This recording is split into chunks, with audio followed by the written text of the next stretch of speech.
Happy New Year mga ma'am, mga sir. Ito po pala yung home service ko sa Istana Subdivision, Imus Cavite.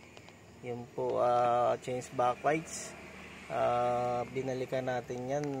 Nawala ko yung unang videos yan. Kaya yan direct na agad tayo ng change backlight dyan. So hindi na natin na-record kasi ngayon nga po nawala. Yan po naglagay tayo ng tape sa harapan kasi may alaga silang pusa. Naiiyan yung harapan. So yung ginawa pala natin dyan mga sir is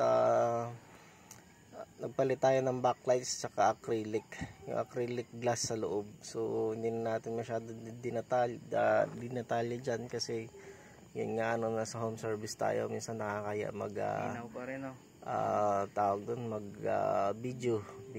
So dito lang tayo nakaka-video ng or ini-edit na lang natin ng mabilisan ito. So yan, change backlight, change acrylic yung nangyari dyan sa TV ni na ma'am. So maraming salamat po sa panonood. Please follow my page or subscribe para next na gawa ma-notify kayo. Maraming salamat po. God bless.